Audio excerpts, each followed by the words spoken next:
Nous avons appris effectivement qu'il y a le président Macron qui va effectuer une tournée africaine qui va se clôturer en République démocratique du Congo. Les moments venus, on confirmera on annoncera les dates officiellement.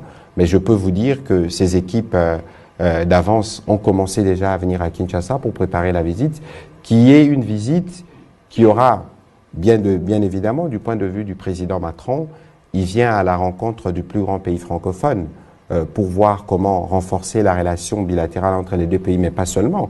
Parce que les sujets qui nous intéressent aujourd'hui, nous principalement, c'est les sujets de la sécurité.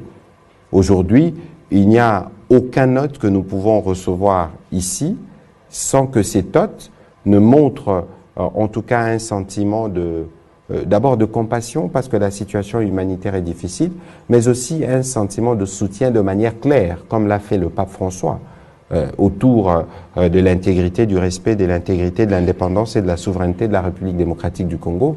Le pape a d'ailleurs été plus loin en disant qu'il faut retirer vos mains.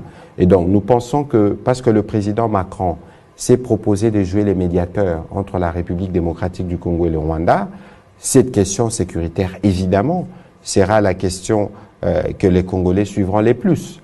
Parce que il n'y a rien qui ne dépasse la sécurité en termes des priorités pour les Congolais aujourd'hui. Si je me trompe, dites-le moi. Et je pense que dans les discussions qu'il aura avec le président de la République, cela lui sera bien rappelé. Il est prévu qu'il prenne la parole à l'occasion. Il est prévu qu'il rencontre de jeunes entrepreneurs. Le moment venu, les détails seront fixés.